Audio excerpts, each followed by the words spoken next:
Oh, it is allegedly October 2nd, 2025. I am in a brand new studio. Nico's running around here somewhere in, we're on an island in the Atlantic. Well, it's, we're on the ocean a bit. We've got the Pamlico Sound over here, the Atlantic over here, and just finally getting settled into a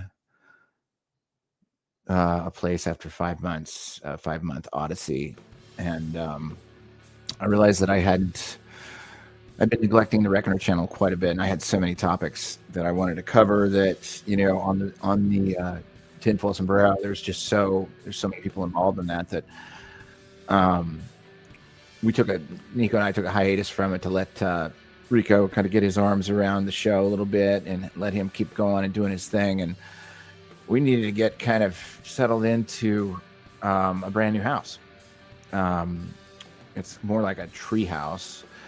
I was going to give you guys a little bit of a tour here just to kind of let you know. We're up on stilts, and we've had three hurricanes since we've been here, and it's only been a month. I thought that was sort of apropos or appropriate, since this is the year anniversary of, that disaster that happened to all of us over in, not just us, but everybody in the state. Helene.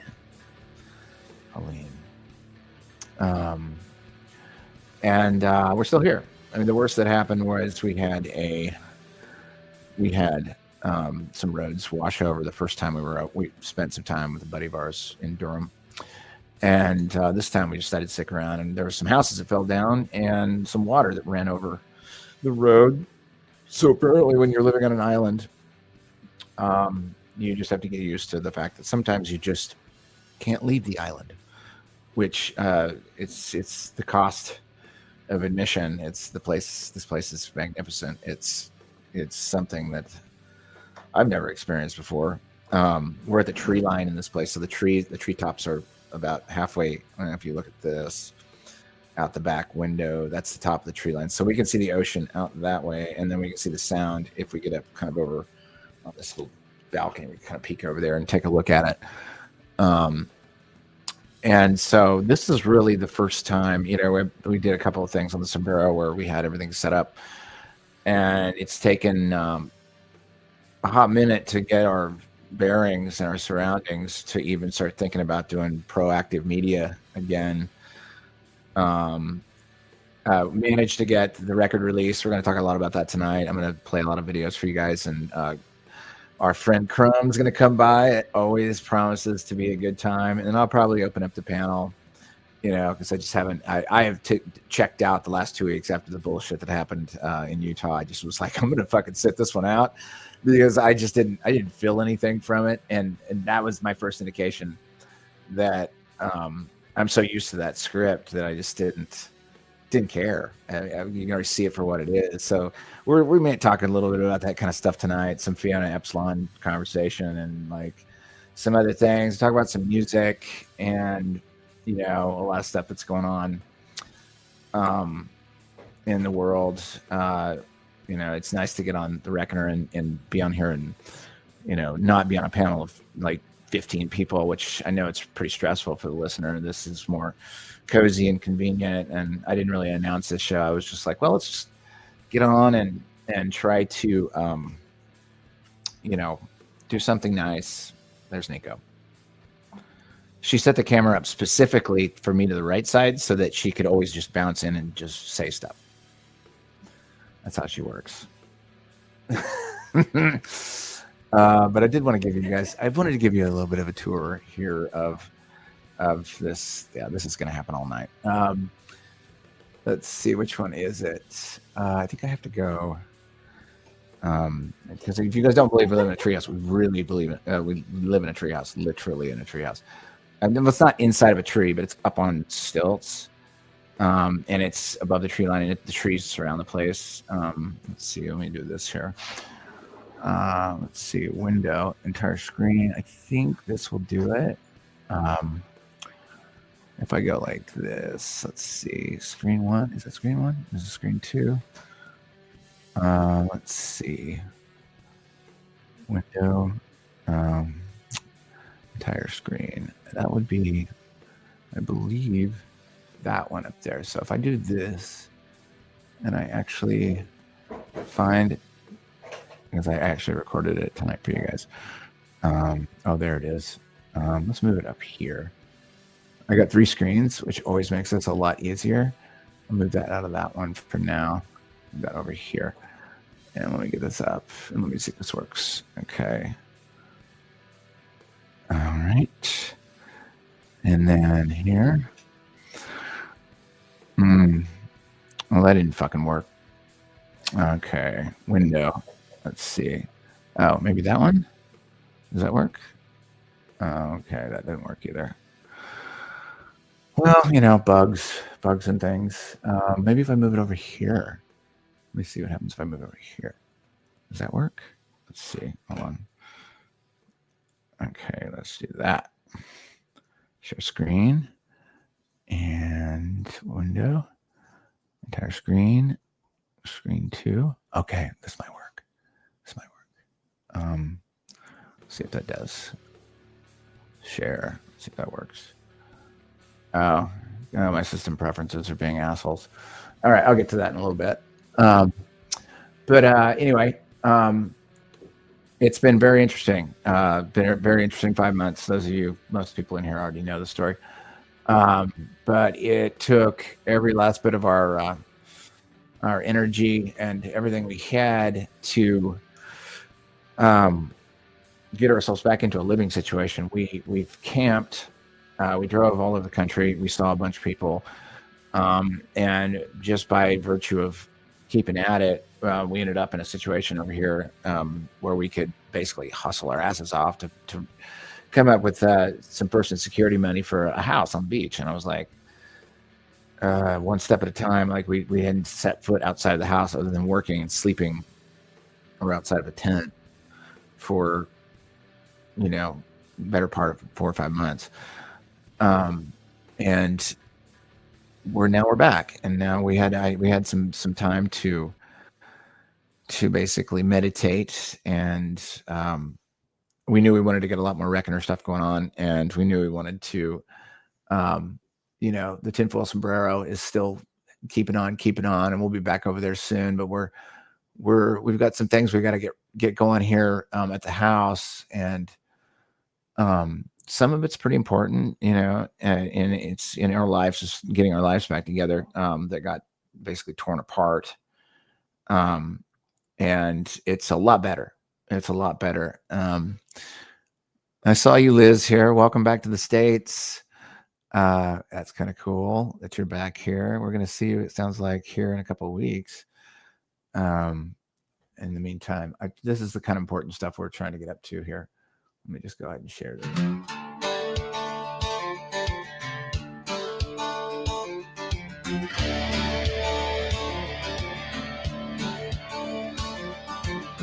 Captain Kirk in a wife-beater shirt, beer in hand and mud on his boots, hollering loud about the warp drive broke. Y'all were stuck in this galactic hooch.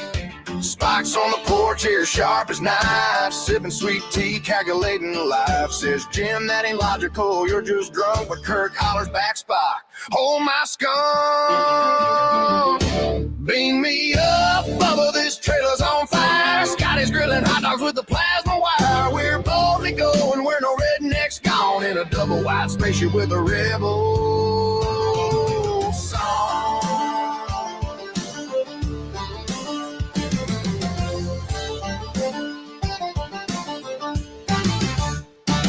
Bones is yelling, I'm a doctor, not a chef, as he fries up some gator on the meth lab deck. The Her's got the CB talking smooth as silk. Says we got Klingons stealing all our milk. Chekhov's fishing in the kiddie pool. Swears a catfish is a Russian Jew. Sulu's riding shotgun on the mower deck, and tribals keep clogging up the septic tank.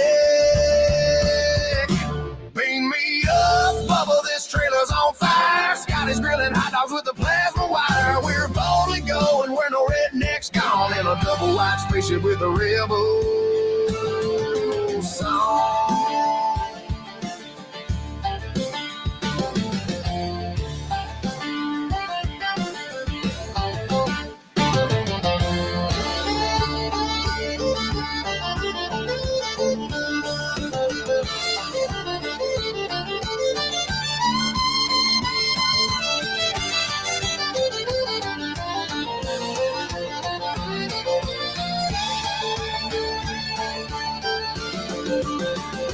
Bring me up, Bubba, this trailer's on fire. Scotty's grilling hot dogs with a plasma wire. We're boldly going where no redneck's gone, in a double wide spaceship with a rebel song.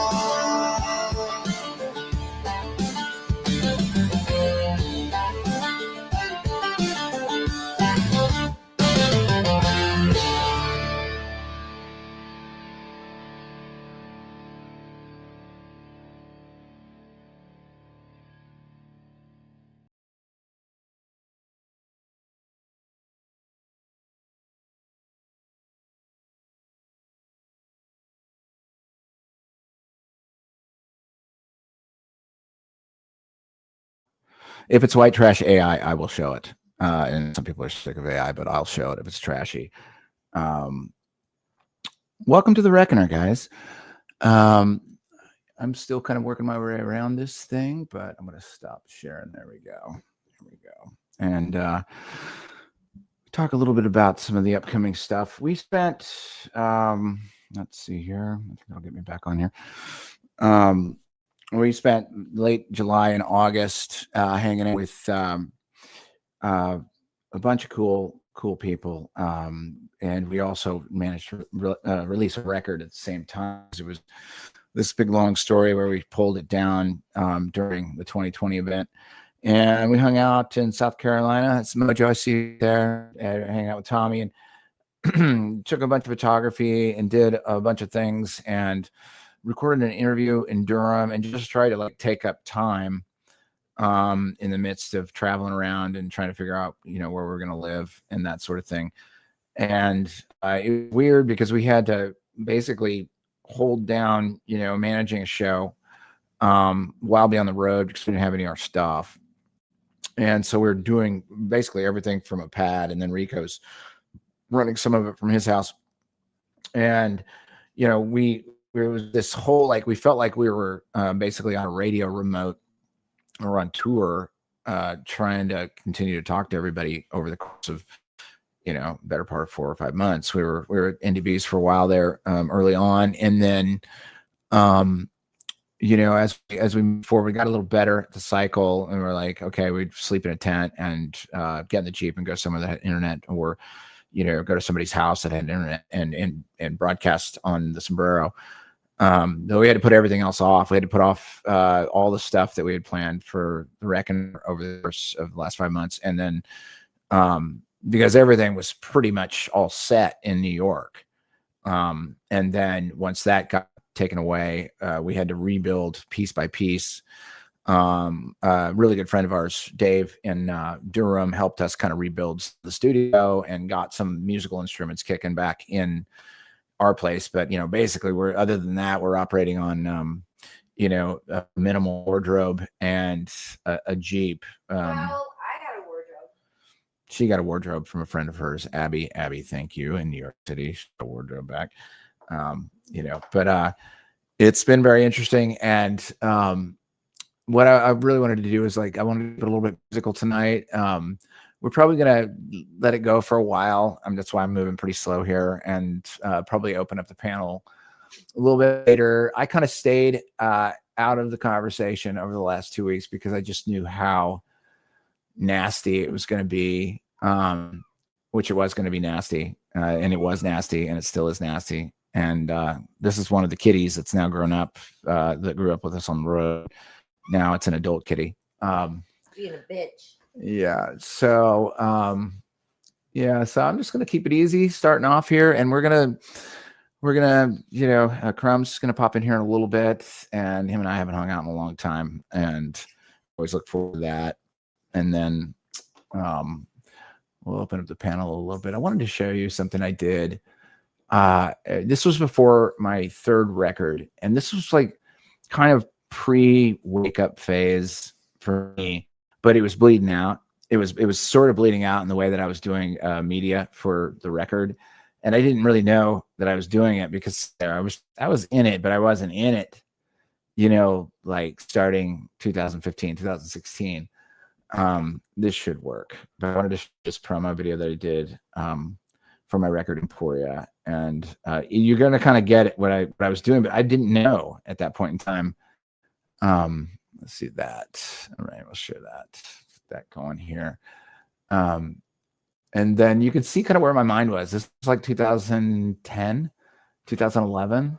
It's like a 3-minute video, and it was like promoting all the records before, and then Emporia, which is the new record. But the imagery I was using is pretty interesting. So here we go. Streets lead to tunnels. Hey, do you know about the USA? Do you know about the government? Can you tell me about the Constitution? I just fighting. Whoa! Money? No. Boy, all hell, buddy. Boy. Is this something you wanna be? Make sure to leave it on, yeah.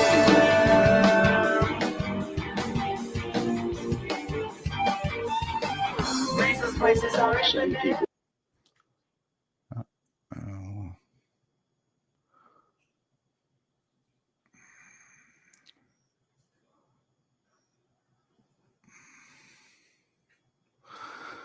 Oh boy.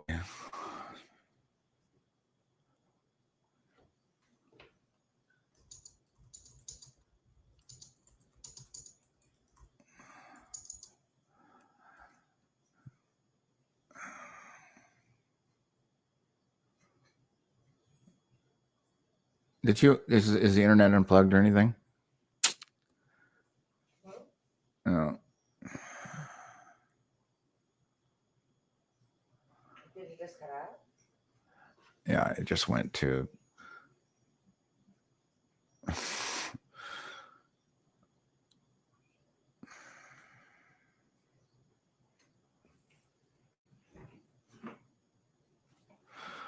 okay. Well, can stop. Oh, they can hear me. Okay.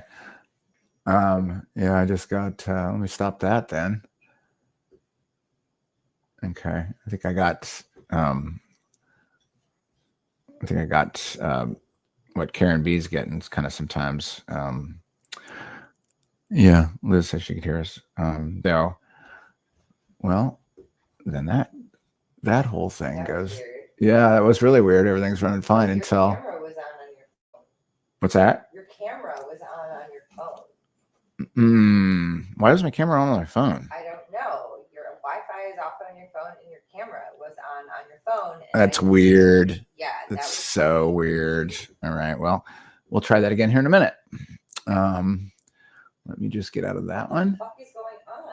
That was bizarre. No, It was so bizarre. This weird thing, dude. I mean, everyone else that runs streams, these things are super simple things to Look do. at this. And I also have.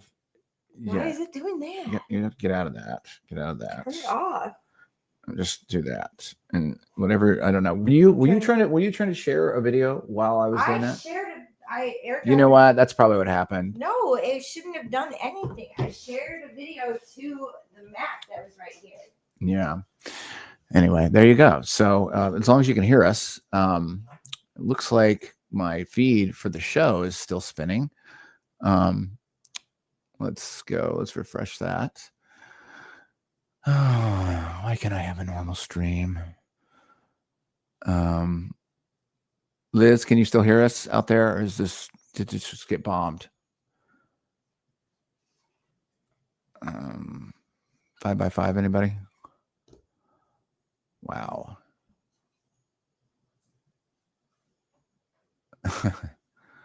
Okay.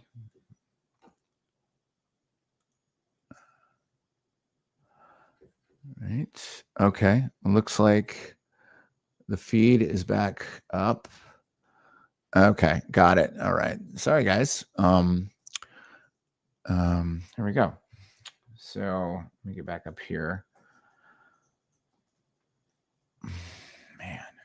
That is crazy. So yeah, I don't know. The minute I start sharing some stuff, it went to the spinning wheel of death. It sounds familiar. I know that Karen was having some of that happen. I'll try it one more time because I actually do want to get to the bottom of this kind of crap, because if there's there's bullshit going on, I would like to know that it is, as opposed to just my fault. So let's try this again. All right, share screen, and let's see this, and let's see what happens. Right, and like this. All right, so here we go. This is again promo for my third record. Hey,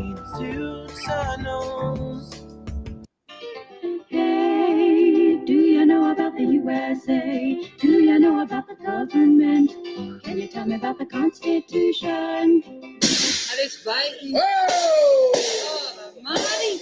No. Boy, all hell, buddy. Boy. Is this something you wanna be? Make sure to leave me alone.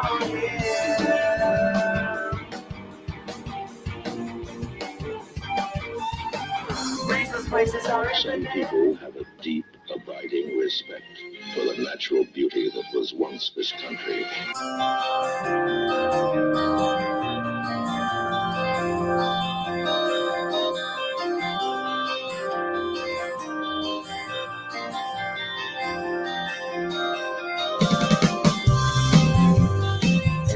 Yeah, that's else. That's Right at the corner of the building there, I killed one. Is that where they He poked his head up. He poked his head up out from under there, and I whacked it over. And we watch did. your love, watch it make sense of you.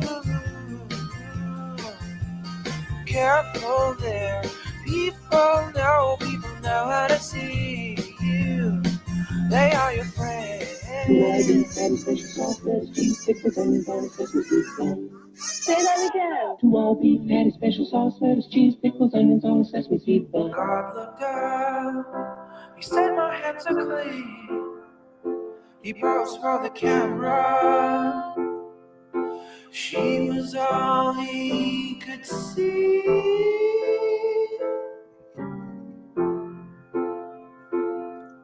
The festival was about to begin. Extra, something extra. Poses for the girlfriend? Yes, sir. And an extra blossom to win his buttonhole. Everyone likes that little something extra. A dozen rolls, and the baker tosses in an extra one to make it a baker's dozen. The butcher throws in an extra bone for the bow wow. Every locality has a different name for it. Way down east in New England, they call it something to boot. In the deep south, they call it lanyard. At your neighborhood service station, they call it...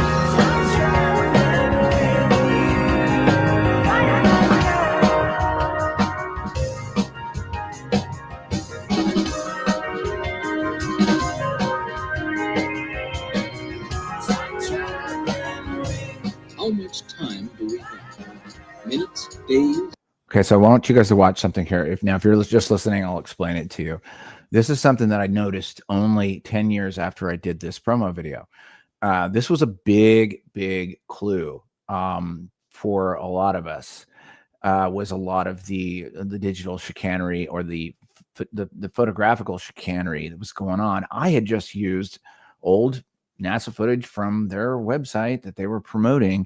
Look at, because this is old pixelation. This is like that from way back, like 2010 version of a PC. I was still on a PC. So like all of this rendering of the video is very old. But if you look and watch around the, big water ball here, you're going to see a bunch of pixelation that doesn't fit the rest of it. So here we go.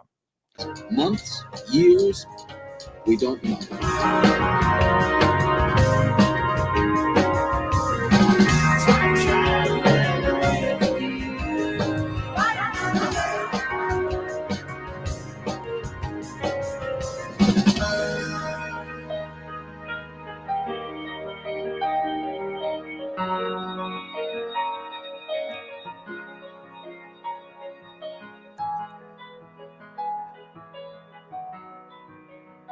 So yeah, so like this is stuff that like I was messing around with a lot of years before, but not actually knowing what I was seeing.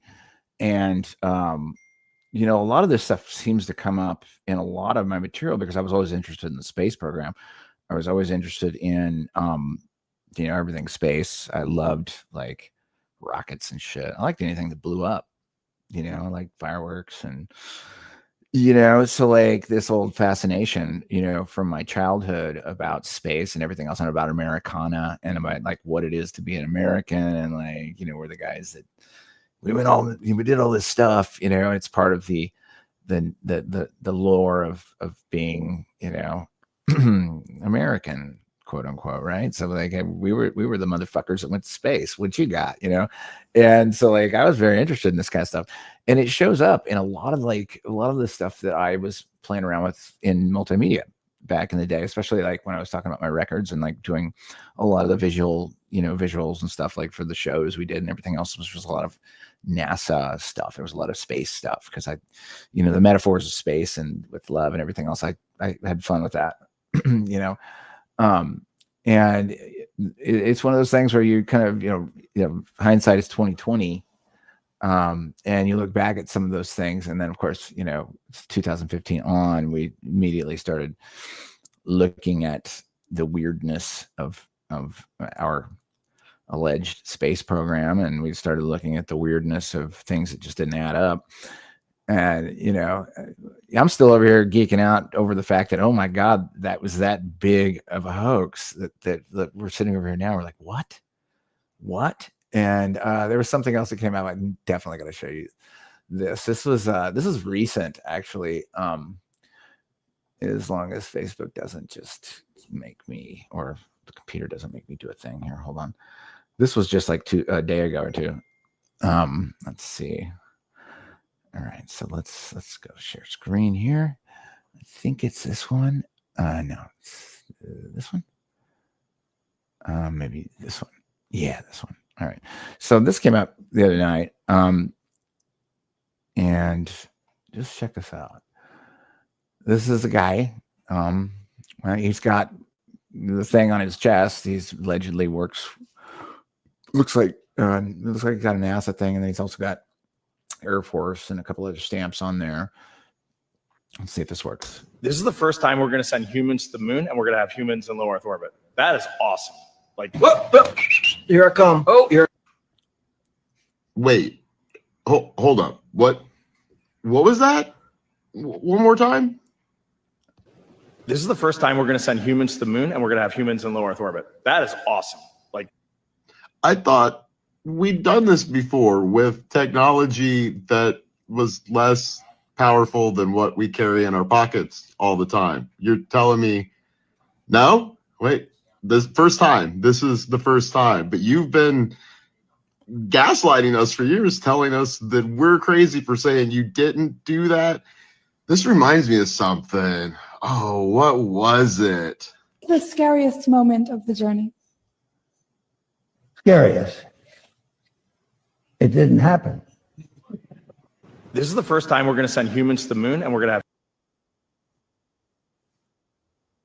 Yeah, so that was just like yesterday. Now, if someone wants to like do some digging and see if that guy's actually working for, I mean, it could just be a guy sitting in front of a microphone with a NASA jacket on. But that went around the things yesterday. But what's funny is like now we're at a space where like this giant topic of our cosmology is getting deflected with various events, various stories, things happening to people, things happening to actors, perhaps things happening as distractions for distractions to the point where like the big topics, which I think, most everybody here listening would understand is like, the more you can, oh yeah, got it. Yeah.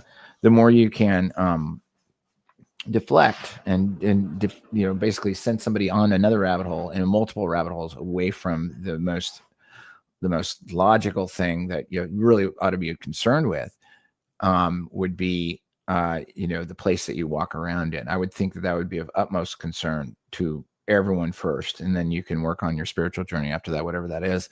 But you need to at least, what are you seeing? What are you walking out on top of? And is the thing that you're walking on top of moving or not? I consider that of in the top 10, it's at least 2, behind your spiritual thing. And the more that it gets deflected, the more it gets hilarious, because there's so much out there now that's just going nonsense in all sorts of different directions. You've got buzzed Aldrin saying multiple times it never happened, all right, but nobody believes it, or nobody knows how to believe it, because they'll hear him say it and they're like, what about stars, and he's just sitting there and he's like, I think the guy is just over it. I think he's just like, I can't even tell these people the truth, and they still won't believe the truth coming out of my mouth. This is going to get, I think, more. I think there's just going to be more stories, more events, more things that deflect away from like the most important topics, which is like the present, the present that we live in. And I've been working on this thing. It's I fuck it up every time, but every time I get a little bit better at it, which is it's like okay, bear with me on this. I did a little sketch thing here, so I want to just take you through kind of like how I've been sort of analyzing the narrative that gets shown out of the Black Mirror to everybody else who believes the Black Mirror, which is TVs and computers and everything else, right? Let's see if I can do this right this time. Internet, please do not let me down. All right. So, okay. So this is the best way I can do it. And this is how I know how to do it. And I know this is like the old, projector that your math, your math teacher did in high school, or they did, this balance equations, and he puts it up on like a transparency and everything else. Yeah, but so this is time. Let me just draw a time here. Let me do it. Let me do this. Let me get paintbrush. Yeah, paintbrush. And then time is basically like this, right? Time goes, if time is real. This is the best way to describe it. It goes that way. Whatever, you can make it any way you want, but you're born and you die, right? And if you read any Marcus Aurelius, which I recently, at least I listened to some of it, and on meditations, like the present's all you got. So you think an hour before, or an hour ahead of you, like maybe an hour before. This is like, let's call this 1 hour here. All right, and then this is 1 hour in front of you that you're thinking about what you're going to do. All right, ahead, behind, right? So like, man, you maybe just got done doing a chore, like you went and got groceries here an hour before, and then an hour from now you're gonna go, I don't know, maybe you're gonna go, do an errand, go to, do your job, do something, but you're really kind of live within every day your presence right about here, about an hour in front, hour behind. Some people, maybe some maestros, live like in the microsecond, and they live always in the present right here. And we all would love to learn what that is, but I think this is generally what it is. Well, here's the thing that most people cannot remember. Maybe they remembered 2 days ago, which might be over here, right? That they went out and had a really good time with some friends 2 days ago, and that was really fun. And maybe they're looking forward to vacation that's like 3 months out over here. This is where, right in this little spot, and it'll get better as I keep doing this. In this little spot here, this is where the Black Mirror manipulates everybody, right here. So essentially, the day before, they tell a story about maybe somebody got assassinated in Utah, or maybe the Pentagon lost $2 trillion in they can't find $2 trillion, or you make up a story. We can't find the telemetry data from the moon. That could be any time along here. They tell the truth in here, so they drop the truth to resolve themselves of their karmic,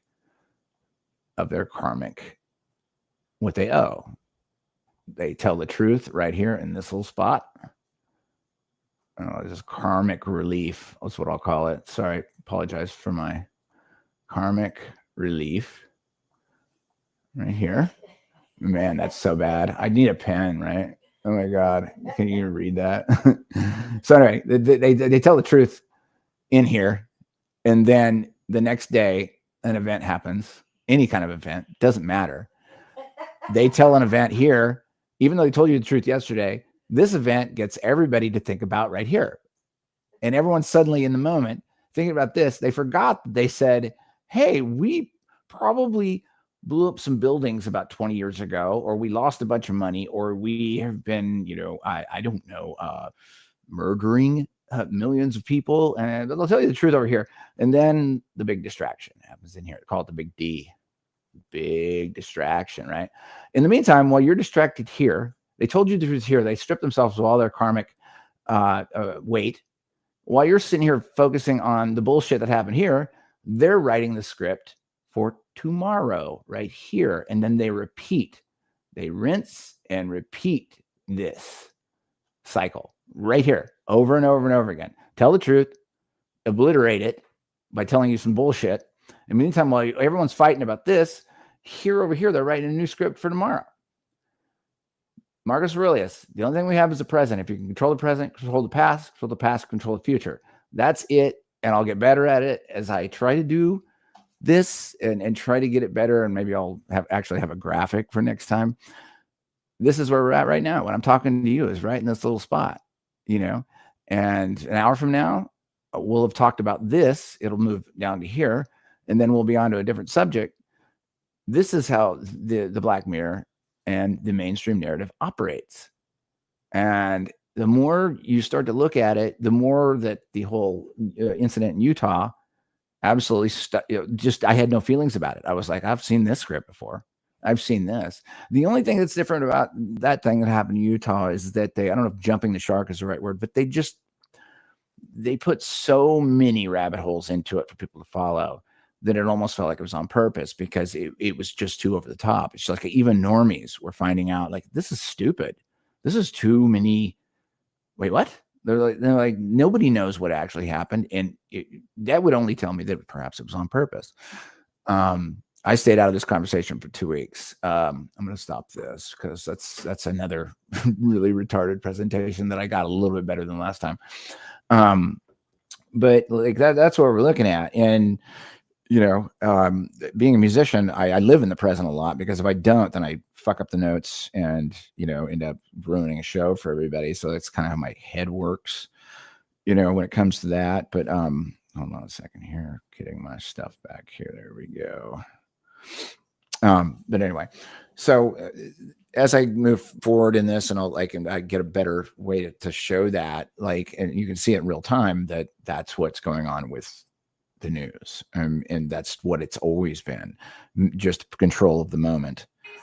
And oh my God,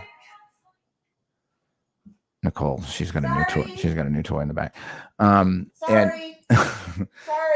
So yeah, so that's what we're looking at here. I mean, being a musician, it's easy for me to sit back and be like, well, that's bullshit. That's bullshit, because I don't engage in a lot of politics. I find it to be kind of a waste of life. And I try to stay in the realm of art the most I can. I guess the best, your sound is on, right? No, things are happening to things, and I did not do anything. Yeah. So we have, we've had 2 weeks of everybody talking about it. Everybody coming in with their own piece on what actually happened. It feels like theater to me. Feels like, it doesn't really matter to me. I never knew the guy. It doesn't matter to me whether he died or not. It got the appropriate response, which is a bunch of people fighting with each other. And then what you had was, whatever important thing that was probably happening elsewhere, nobody looked at it. They were focused on this thing, and it's still going. The whole WWE funeral that, she went to with the Sparklers. That was interesting. I don't know. Maybe grief looks different these days. It didn't really look like grief to me. It's just me talking. But these are things that they really don't matter. It's like the big topic is still you know, Effie, the big topic is still like, you know, beyond that, you know, spiritual realm and stuff like that. I don't preach that stuff on here, you know, go as far as Fiona and Epsilon. And after that, it's, you know, it's your journey. But yeah, I wanted to play some more music here just to kind of lighten it up a little bit. And I'll have Chrome on here in a little bit. Maybe we'll open up for some conversation. Play the treehouse video. Oh yeah, I was gonna give you guys a tour of the thing. Hold on. Let's see. Where's it at? Is it in YouTube? I texted you the link. Oh, okay. Hold on. Oh yeah, there we go. I got it. All right. So you watch the internet will just be like, no, you can't do it. You can't do it. Too many. I want to give you a spinny thing. So anyway, if you just are tuning in now, I'm doing a little tour of where we ended up after all that crap that we went through this summer. And I'm not saying it was all crap. I mean, it was an epic journey. It was epic. But at the same time, it was like I never had experienced such like almost like road oil on my face constantly for let's see if this works. I think this is gonna work. Yes. So a little story about this place before I play it. We had initially our intentions were to try to get involved in running a bed and breakfast so that we could like sort of do something down here and give us a little bit of time to do a lot more art. And somebody got to it before we could, and we're like, do we still stay down here? And we had been in touch with this lady, and she said I don't want to hire, or I don't want to rent to like Airbnb. People are vacationers. Are you planning on living on the island? Well, at the time we were like, yeah, we're going to live there. And we're just kind of, you know, setting up some basic fallback mechanisms. So like if we don't, you know, get the bed and breakfast or whatever, then we need to, you know, have a place. And there was still somebody living in it, and we really got lucky. And mid-August, we called her back, and she's like, "Go over and look at it." And we did, and we were like, "Whoa, this place is awesome!" And it's like, it's sort of like it kind of checked a lot of boxes for us because it's kind of a loft, and it's also, you know, kind of it reminds us of Brooklyn, but it's definitely not in the city. Wait. No, just the place itself. Okay. Yes. The Just the aesthetic place of the place itself. is very similar to the loft in Brooklyn, but it is exactly opposite of Brooklyn. Yeah. Literally, like, there is no Starbucks. There is no 24-hour bodega with a cat on the corner. There is no liquor store that's open till 11. There's no taco truck on the corner. There's no subway. Yeah, it's There's basically no railroad. not like Brooklyn There's at no all. nothing. But it is in the middle of town where we do have a tram. Hey, Chrome, I see you. I'll add you here in just a second. I'm just going to do this really quick tour. Let me just add you anyway, just so you can talk. Your time. Take your time. Hello. Oh, Hi, buddy. okay. I missed Hi. you so much. Hold on. Let me get through this Hey. tour here real fast, and we'll get right to you. Let's see Oh, here. okay. So anyway, so this is what the place ended up looking like. If I could get that damn crap out of the way. So last year we were in a hurricane staying with Crumb, and this year I remember. Outer Banks, North Carolina. Yeah, here we go. I'm going to give you a little walkthrough. We're still moving in. Clearly it's up on stilts because it is there is some flooding that can happen here from time to time. Still moving in, so there's some stuff lying around or whatever, but figured I'd give you the dime tour.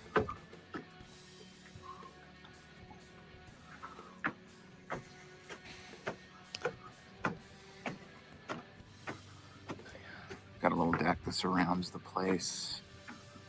The ocean's about half a mile that way and also the other way. Let's see. Now let's go in the front.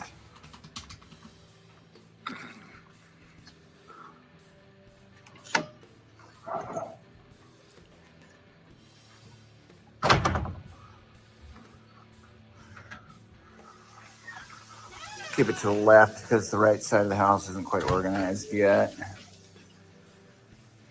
We're giving you a little dime tour on video. It's not live. It is now. And got restocked on some guitars from my buddy Dave out of Durham. It was sweet.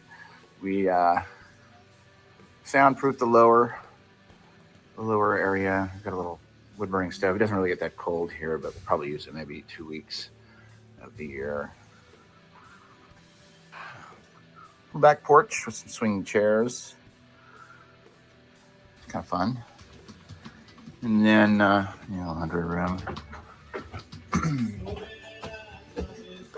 Yes, that's Jimmy Buffett playing. I don't know why. And now we're above the tree line in the tree house. The sun just went down. And it is a tree house. That's where the magic happens. And then just looks down over the music area. There you go. So there you go. There you go. That's what happened to us. We landed on our feet at least at some level. And hold on a second. Let me get you up here, buddy. Holy dude, that looks amazing. I'm coming out. What's up? How far away are you? I'm gonna MapQuest you right now. Yes, I still use MapQuest. As the crow flies, it's not really that far, but like, dude, what are you guys, like 2 hours? No, you're probably because it's an adventure. So like, what happens is you either have to go up North Island and go out, and then go down the Outer Banks, or you take another ferry. Either way, you got to take a ferry. It's on an island. So that's so tight. That's amazing. But like, if you're coming out here, you need to stay for like at least 3 or 4 days. So like, it's no punch in the gut to drive out here, and then like you'll have 4 or 5 days to chill out before you have to go back. And you can, and most of the drive, like it's an hour of the drive going north is an hour. I love that about your house. You're like, I'm inviting you to my house, but just so you know, because of the implication, you're gonna have to be here for 5 days. Mm-hmm. Yes. Which I'm so down for. That's a good. I just love that. Like whenever you invite people, just letting you know if you're gonna come to our dinner party, you gotta be here for 5 days. Yeah, just like this is what it is. It is what it is. No. I completely. I love that. Yeah, man. How are you, brother? Man, I miss the shit out of you, dude. I'm doing pretty good. Yeah. Yeah. You know, it's like the only thing that scares me now is that nothing scares me now. You know what I mean? A good point. And that's kind of where I'm at right now. That's the only thing that scares me now. Is that nothing seems to scare me, and it's I don't know what it is. It's a solace. I don't know. The problem is I feel like I kind of thrive in like craziness. You know, I feel like that's kind of like what whips me too. So I'm like, damn. You know, I don't know. How about you, man? Are you enjoying the solid? Like, you have a house. Look at your place, dude. Like you've lived in chaos for the last year. Chaos, obviously. Definitely the last 6 months, I would say. Yeah, it was, but like we had a lot of help. You guys helped us. The gang around the community helped us a lot, and basically what happened was like the GoFundMe that Andrew did basically put us in a Jeep. It was a down payment for a Jeep that we lived in. That's wonderful. And then you guys gave us a tent, and we lived in the Jeep and the tent in various places over the course of 5 months. And it was, I'm not going to say that it wasn't beautiful. It was beautiful at times, until like you understand what the bug life is like. Especially in bugs. Right? Oh, dude, like killer cicadas, flying ants, like all sorts of stuff that just ants, like slugs. That was so Can big. we tell the battery story? Oh yeah, we all will. I need a battery story right now. You'll remember this because remember when we had to get the Jeep jumped when we were leaving your place? Right. Fathead's listening, but he remembers. Yeah. Oh yeah, because he like drove his 4-wheel drive up because we were staying in the middle of his field in his homestead. Mm-hmm. So we are like, all right, we're gonna go and we're gonna camp and we're gonna see if we can find a place to live. So we pack up the kittens. We have everything packed up. Everything is cool. We get on the ferry, and then we get to Ocracoke, and then the whole entire Jeep completely dies. Like the the power steering, all of the lights, and it starts to smell. It smells kind of like sulfur. So we get to the campsite and we're just like, okay, we're going to be fine. So we'll just like pack up. Mind you, we couldn't open up the back gate of the truck because there was no power locks, no nothing. So the whole entire, I was like, maybe it's a fuse, maybe it's something, whatever. So we go to sleep. We wake up the next day. Alex is like, I'm going to go and like see if I can find jumper cables. Meanwhile, this guy on the bike, wait, hold on. In between then, the Jeep keys get locked in the truck. So she's going to go on. She's going to go on about Okay, 5 I'm gonna different stories on this. I can break it down into about a really big Cliff Note version. I'm driving into the campsite and all the lights lit up on the dashboard. Right. And we couldn't figure out because the Jeep had been running weird. Turns out the Jeep or the battery was the original battery from the original when it was produced out of Detroit. It was on its, they didn't really tell us that. It was on its last leg. We'd been running it with air conditioning at night without even the engine running throughout the whole trip. So we basically rolled into this one car garage in Ocracoke. There's only one. There's only 900 people live here. And we rolled in there and it smelled like acid sulfur. death, sulfur. And we opened up the thing and both me and the mechanic were like, get away from that thing, right? So like the mechanic agreed to get away from that. Yes, he did. He's like, get away from that. That's not a good sign. When the mechanic's like, let's get the hell out. Yeah, dude. And we could That's have had funny. a battery fire on the ferry several times, all the way back and forth. And then we're also like when he pulled the battery out, it wasn't square anymore. It was the shape of like a bulbous cube. Which means like it was just like minutes from exploding. Like literally bubbling.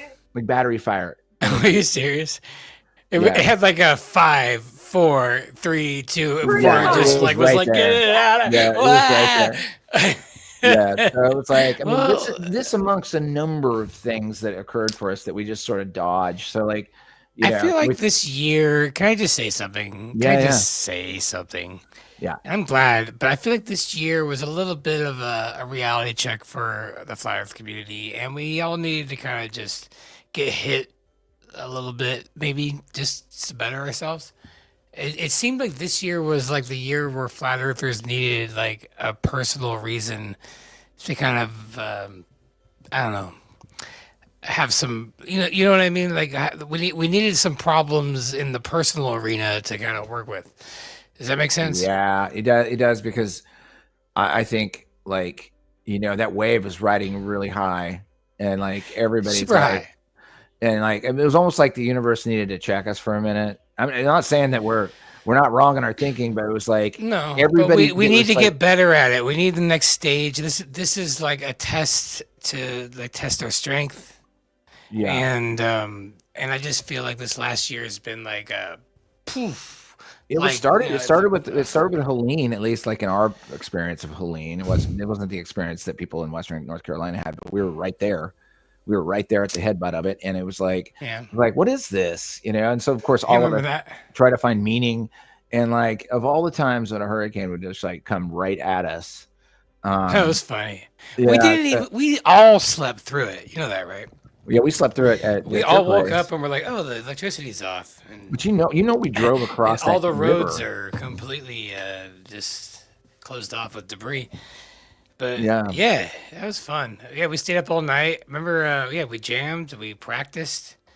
It was still a good time for getting together with everybody, and I think we're in a really good spot. I've just kind of been monitoring because like, again, I stepped out of it for 2 weeks because of the event in Utah. I just was like, I'm not even gonna enter this arena.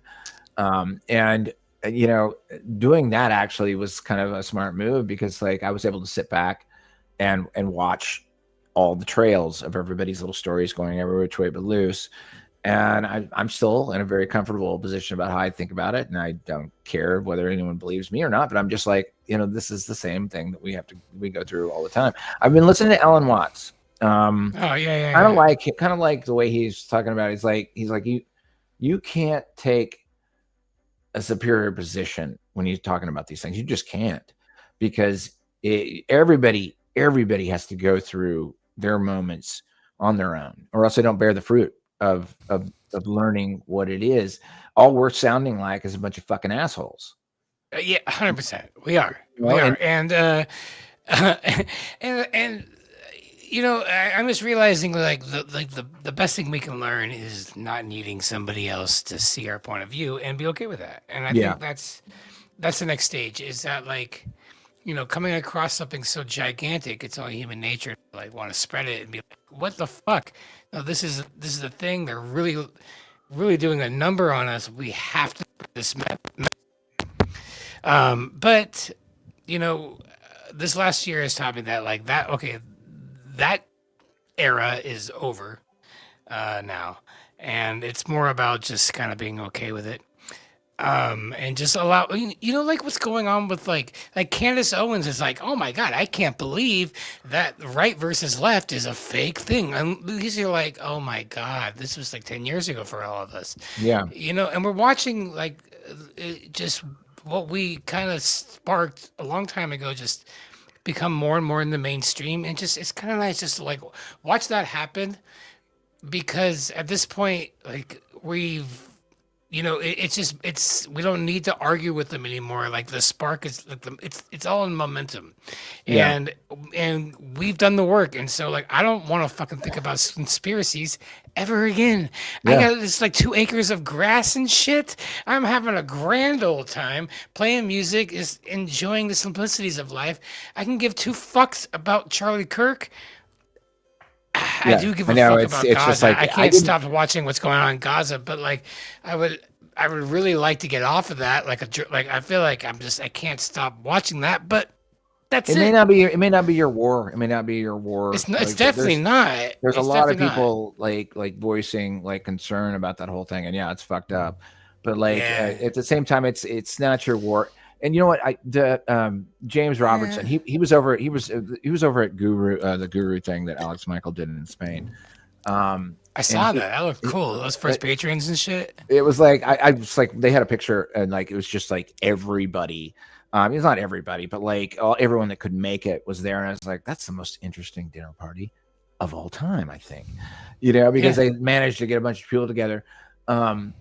You know, but like James left. He's a father of a daughter, but they were divorced, and then his wife died because of the thing, and he left, and he cruised around. He's now cruising around Europe, and he's doing like just basically doing activism, and he's doing that sort of thing. But he's coming into a Zen sort of place. I want to see what you think about this. This is a video he put out the other day. He's been putting out a lot of cool. says crumb is on the drip. I don't know what that means. Can you please clarify? I gotta know.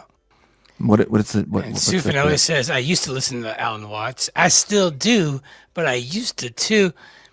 I don't know. He's got some good words. He's got some good words. I think I love it. I love Alan Watts. No, he kind of brings me back. He's like the Tao that brings me back to like realizing that it's all, you know, don't overthink it, and this is all an illusion. Yeah. So check this out. I want to get your thoughts on this. This is he's been on the Sombrero with us. Really like this dude. He's from Scotland. Heard of that. Let's see if this goes here.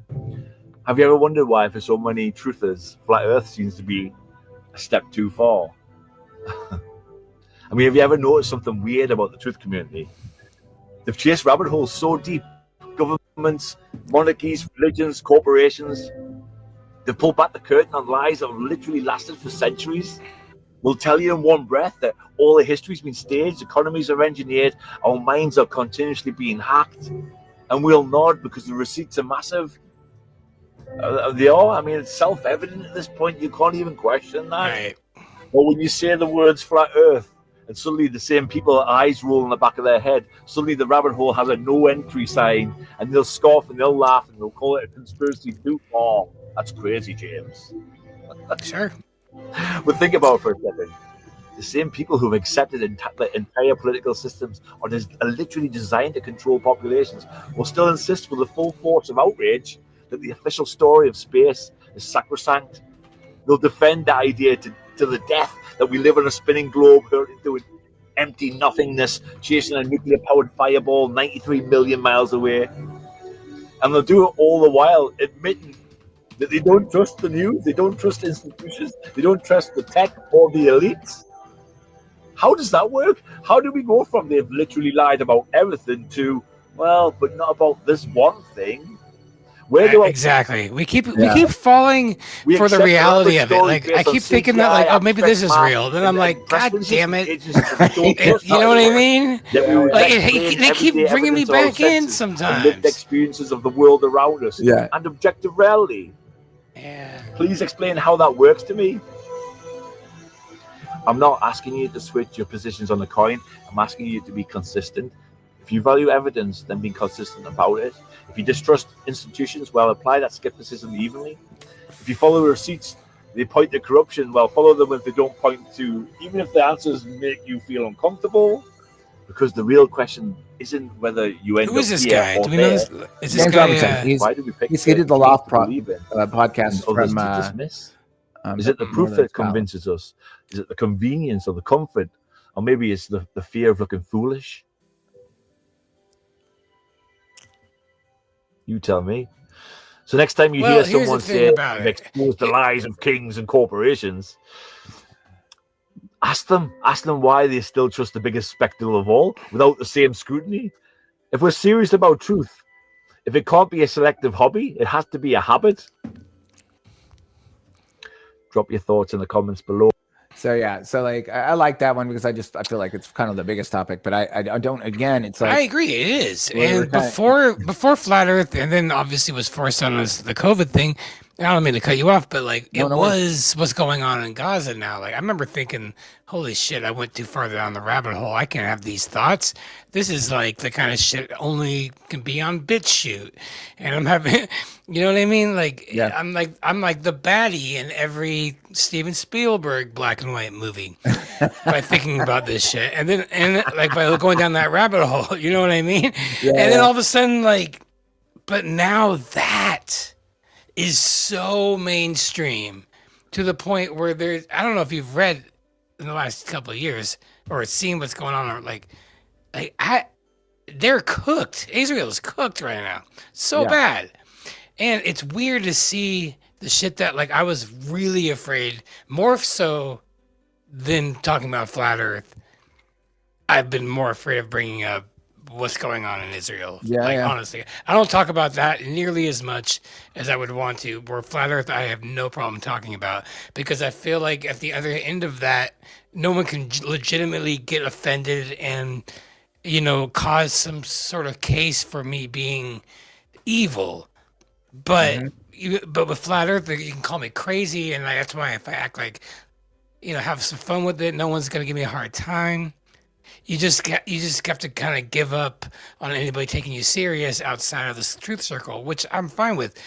But with that shit, you got, like, they will make sure that they'll tell your employers, you know what I mean? Like, you have to have no boss.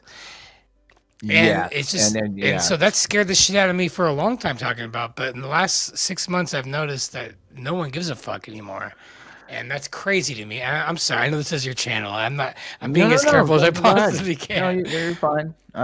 You know, the Reckoner is like, I've been very careful with it for a long time, and like, we're actually really good at hobo speak on here too. So like, it's never we've really gotten been an good issue over COVID. But I will tell you, it's like I remember you, like, you probably got ahead of this on me just from a Zen standpoint. Is that you were already comfortable with what you'd figured out. And you're like, look, I got to get up to something else, because it's just like, I can't spend, 24 hours a day inside of, what was NDB saying? The drip. I saw you up there, NDB. The IV drip, the conspiracy drip. It's like, I don't want to do that. I like music, man. I like playing it. Exactly. I like enjoying it. I like enjoying life. Feels like we're off the path. Doesn't it feel like you're off the path a little bit if you're doing it too much? Yeah. And I think like you're off the path. You can address it, and I think you can address it with a smile, and you can dance with it a little bit, and you be like, well, that's curious. It looks like theater to me. But there's a lot of tendency for a lot of people who do start to wake up to start chasing a lot of rabbit holes. And to their defense, yes, they do find out some cool shit. And I'm glad they do the work, but at the same time, it's like, man, you spent 2 weeks on that, and you might have, like, done something pretty nice for yourself too. So like, it Well, depends on it kind of gives what us a the idea warrior. that there's a purpose. And I'll be really quick on this, is that like when I felt like there was a calling to like have like a spot in the community where I'm like, there's an empty spot there where I'd be perfect. It felt like I had like a purpose. And for like a brief period of time, it was really nice. But at a certain point, I feel like it's beating a dead horse. And I was like, I don't know if this is the right way to spend my life. And that's really what it is I feel like a lot of people are called to it, like a reason. Flat Earth, for example, or whatever cause it might be. That's part of, collective consciousness. Someone has to do it. Right. But I think like everybody's calling is, different times, how long you want to like stick in that world and how much you want let that define you, and I don't know. I've always been somebody that moves a lot, like out 5 years of this, 5 years of this. I don't know how to like have an identity where I'm like, this is me forever. And it's just kind of been like that. I don't know where I'm going with that, but yeah. I like your rambles, dude. Thank you. It's been a long time. I've been holding these in for a while. I appreciate you letting me ramble. No, man, it's all good. I like if like the older you get, I hate to use that, the older you get, but it's really truthful, and it's like you start to be like, okay, yeah, I'm like, somebody tells me it's that, well, okay, I'll check it out or whatever, but I can't spend a lot of my, I guess, my personal loosh that might be stolen by somebody else if I fucking dive into it, because we did the work already. We there's more work to do. I'm not saying we haven't done all the work, but there's we did the Smash Mouth work where we're like, dude, did you check this shit out? And when but you're also psychologically like okay with the fact that like our government is completely not working for us at all. Of course. A lot of people have a hard time believing that right now. And it took a while for me to even like comprehend that like it's that level of we're gone. And you have to kind of get to Flat Earth level and you're like, yeah, no, I'm completely okay with knowing that everything the government's doing is against all of our interests. And that would actually, I mean, it's just like it's scary to a lot of people, but that's what they're doing now. Well, that's what they're all coming to terms with. And it's the same shit that took us a while. Yeah, well, also it's interesting to like a lot of people that haven't actually like they were afraid of the word conspiracy, which I think is a dumb word. It was just like I was like, look, this is a lot of us just kind of swum around in this arena for a long time. It doesn't really bother us to talk about even the weirdest shit ever. We're like, okay, that's cool. We'll talk about it for a minute, and then I'll go back to being. I'm just your other guy over here that has a sense of humor. I like hanging out with people. I'm cool, I think. I don't know. And I'm like, maybe you want to hang out with me.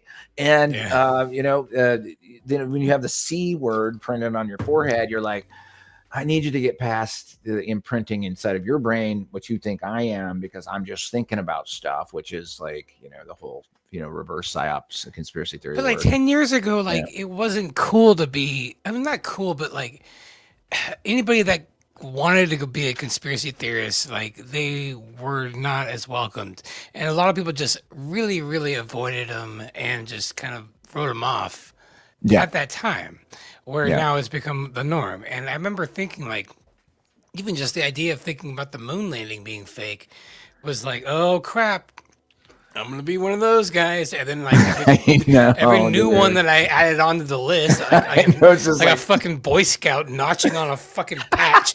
Here's Flat Earth. Here's lizard people. Like that's what it felt like. I'm like, oh my god, I got no more space on my fucking Weeblo shirt. And it's like, oh my god. And next thing I know, I'm like, what am I doing? Why am I still in Boy Scouts? I know. I'm an Eagle Scout. I've been a fucking Eagle Scout. You're an Eagle Scout. We can move on. I know. It's like that's what it feels like. We've done it. We fucking signed their fucking shit.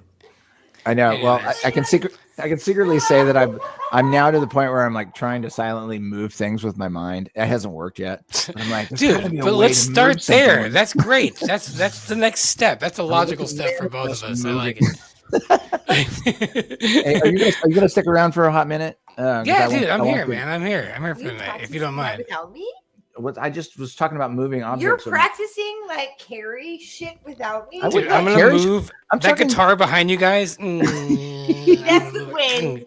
That's the wind from. It is literally the breeze. I was looking at it and I was like, "Am I moving this with my mind?" And then I heard the howling of the wind, and I was like, "No, I'm not."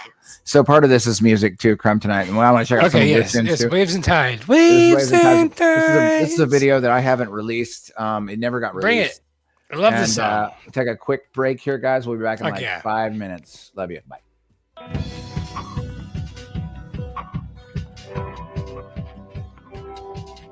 Wait. Can I say something real quick? If you hold on. Do a stereo output because I'm hearing not like the full song. Wait, hold on a second. Can I help you with that? Well, I've got it running as the Black Hole output software. So it's in StreamYard.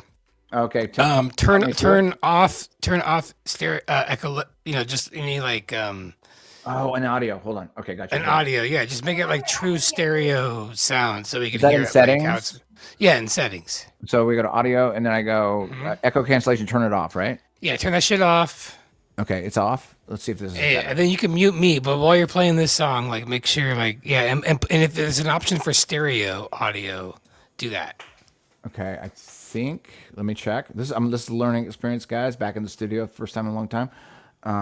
Let's go here and let's see if there's an option for stereo, real fast, because I want. Should be the third one down. Let's see audio. There is option for stereo. Should I press that? Yes. Okay, got it. All right, let's see what this does, and then if this works, we're gonna take a 4 or 5 minute break. Let's see what happens. Let me know. Is that better? Awesome. Okay, we'll see you guys in like 5 minutes.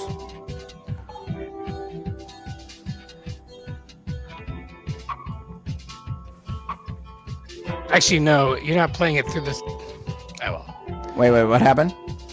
I don't think you're playing this song through your system. Never mind. I'm sorry. I don't mean to be. Is there something I should change, or I just feel like your microphone's playing out of your speakers. Am I tripping? Oh wait, hold on a second. Can I mute it and let's see what happens?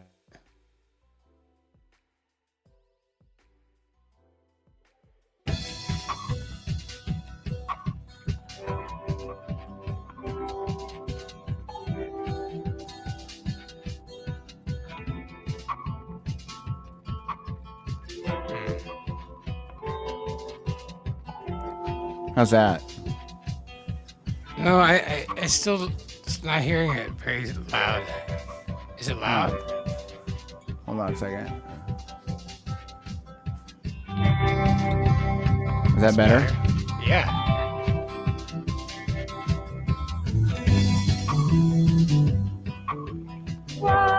Okay, we're good.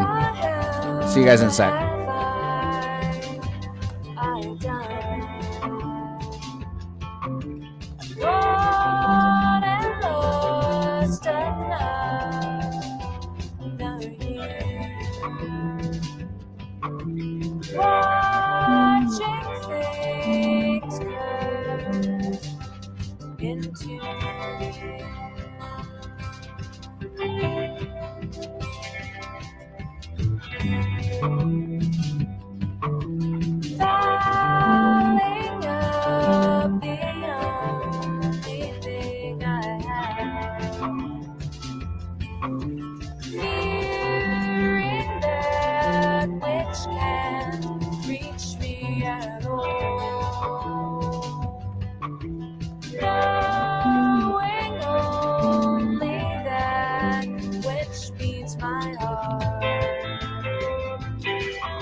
have mine in the lock of my heart. Wasted time, breaking on beaches of strife. 1,000 times I have mine in the lock of my heart. Wasted time, breaking on beaches of strife. 1,000 times I have mine in the lock of my heart. Wasted time, breaking on beaches in your life. 1,000 times I have mine in the lock of my heart. Wasted time, breaking on beaches in your life.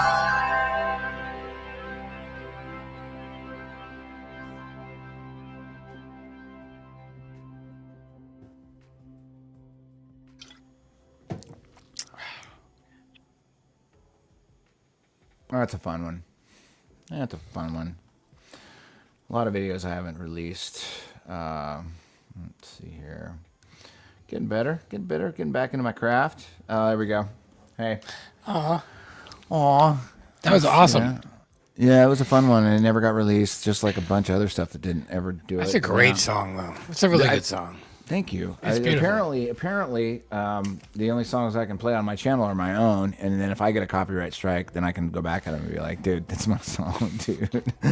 I've had a few of my songs where they're like, no, that was the Beatles. And I'm like, no, it wasn't. Go on YouTube thinking that I'm writing songs like the Beatles. But, yeah, no, I stole a... Just hit it. Just smack it like a Russian. There you go. Oh, you have it. Where are you using it? Was working wonderful. Working don't touch it. Don't touch it. Just beat it up a little bit. All right, fine. There we go. Don't touch it. Don't touch it. It's working. I'm not touching it. It's yeah. Fucking microphones. This thing works great all day long. It has. Yeah. So, are you coming up for Esoteric? That's well, I think there's a thing that's happening in October, but I don't think it's a thing that's a thing. Right. It's just gonna be a gathering within there.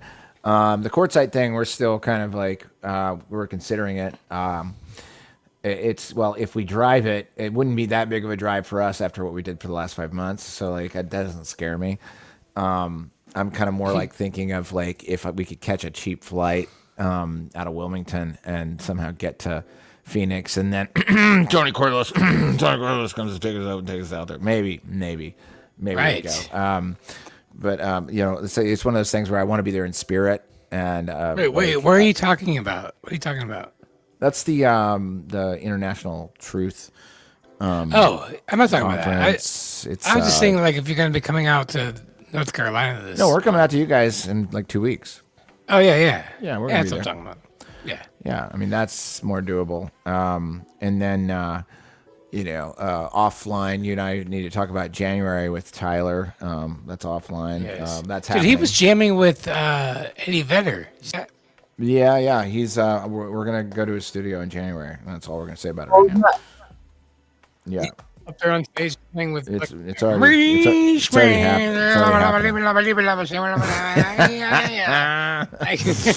Yeah.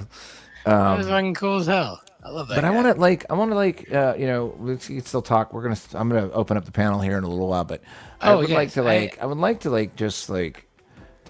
to hear about you, or if you want to play some songs or something. I'm just here. Why are you wearing a stocking cap? Is it cold where you are? No. This thing, you mean?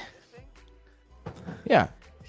It says the Red Hot Silly Peppers, and I just haven't felt like doing combing my hair in a while. I guess this is way easier, and it feels good. I mean, I don't know. I guess it's starting to get a little cooler, but it was pretty damn hot all month. We have a good AC though, so I don't know. Yeah, we caught sort of the colder winds that happens with a hurricane. We had those twin hurricanes, that came out. Right. Yeah. You guys are like right there. So. And then we were worried about that for you guys, because last year they came in pretty inland, but kind of. Yeah. I mean, I guess once you live on the island, you sort of have to just take it for what it is. I mean, we have overwash and shit. Like the ocean comes up over the sandbags and washes out the highway like probably once a week with That's various so cool. You guys storms live on an island. It's beautiful. Weird, dude. But you know what? I lived on an island when I lived in Brooklyn, but not like this island. That's right. Same thing. Not like this. Same exact thing. It's the same thing. Yeah. What's up? Yeah. I will be attending Valley Parks. So this is your channel, and you're doing like a solo thing tonight. Let's talk about this for a minute. Are you doing like? Yeah, well, are you building up the Reckoner? I mean, the Reckoner was always there, but I was like, the sombrero kind of took over online life for us for 69 shows, and we were like, well, like there were some topics where you can't. When you have such big panels that it gets really, really raunchy, really like wonky, really fast. And like, there was so many things I wanted to extend conversations on that couldn't happen with like 5 to 7 people. And so like, that mixed with like us trying to get an actual roof over our head and everything else, I was like, I can't do this show for like the next, give us like a month or give us 2 months or whatever it's going to be. And like, I also wanted Rico to kind of start to learn like some of the back end of running the show. And sometimes it's just kind of one of those things where you just like go do it, and then we'll see you, in a couple weeks or whatever. And frankly, like I've been waiting to do like a lot of Reckoner stuff with you and like some other things that involved both this kind of talk and like just music, in general, because like, I got a music conspiracy for you. I kind of put off my. We need to get to what about Garth Brooks? Like Garth Brooks killing like 200 people at all of his shows. That's a Nico question. Well, have you heard about this one? Oh boy. Oh, here we go. She knows all about it. Well, I mean, Garth Brooks, Chris Gaines, probably Ed Gain, if you know what I mean. That's kind of this weird. guy is making. This guy is turning his fans into fucking. Yeah, he drowns and the beer chases. He's turning his fans into fucking lampshades, is what I hear. Oh, Chris Gaines, yeah, Chris fucking Gaines. Dude, he's a fucking murderer. There's like a fucking there's like missing people at every date. Which one's more weird? Which one's more weird? Is it Garth Brooks or is it Bob Ross? Which one's more weird? Oh, Bob. I thought you were gonna say Paul McCartney. Oh my gosh! I don't know. I'm sorry. Happy little murder. Happy little accident. We got a happy little murder over here. Oh yeah, we're gonna. Oh, a happy little knife there. Happy little Colonel Mustard in the library over here under a tree. That's nice. I like that. Right? I like it. Yeah, I've heard of this. Okay, well, Garth it's Brooks, new one to me. apparently It sounds like a fun one. He's friends with his friends in dark places because I feel like that motherfucker Right. is schizophrenic, and if he can sing country that good, he probably can murder people. What's and weird? get That's the away only with it. song I think I know of him. Is that I got friends. Oasis. You know how many times? And I've played that fucking song 1,000 times for people like for money. They'll like be like play fucking, and I'm like I've never heard of one person say play anything else by Garth Brooks, right? Garth Brooks. I don't know any other song besides that one. I mean, like At he had all. that one live album that like. I know, but like that's the only one that anybody knows. Like Garth Brooks, you know, dark. So I got. Oh wait, yeah, when the whole bar goes and loses their shit.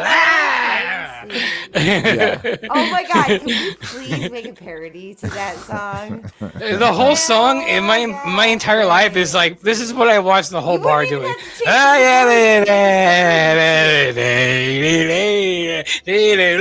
Oasis. Like that's the whole bar. Like it's like the closest thing I can think of is the bop bop bop from Sweet Caroline with the same kind of just popping in at a bar. Did they play Garth Brooks in Long Beach? I can't see that. I don't think so. Okay. I'm sure he did. I mean, Long Beach is a big town. All right, Miley Cyrus's dad, Garth Brooks and Miley Cyrus's dad were all famous at the same time. Who's Miley Cyrus's dad? Billy Ray Cyrus. He was like the whole achy breaky heart guy. Don't break my heart, my achy breaky heart.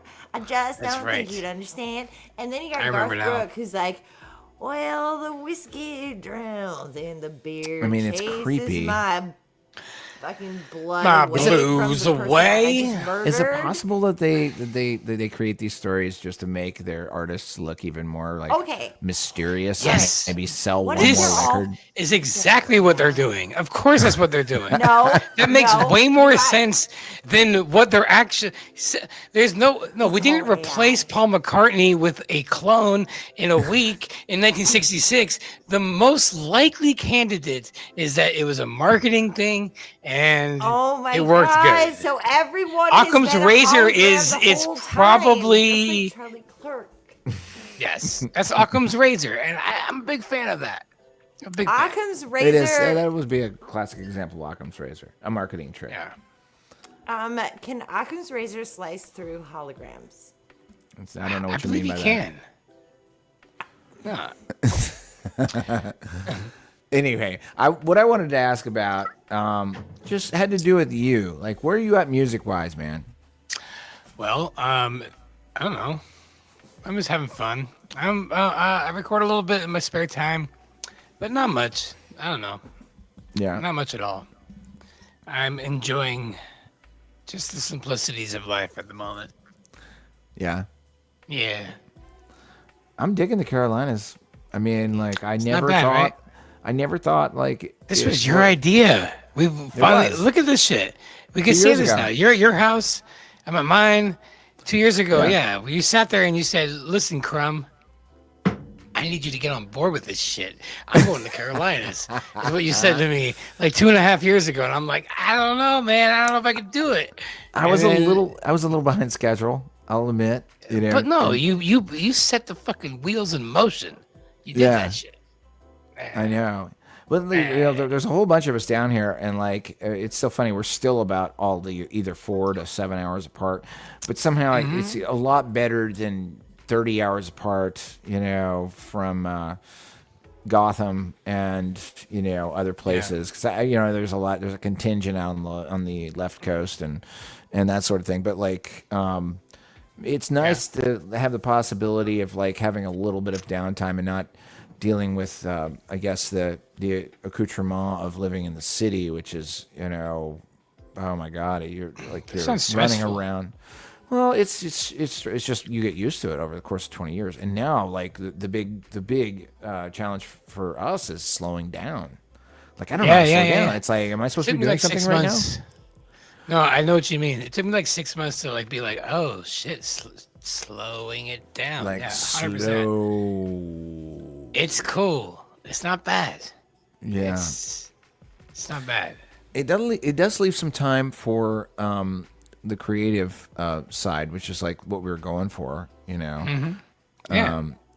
I'm putting the if anybody wants to pop up and say some words or whatever, it's going to be in the chat here.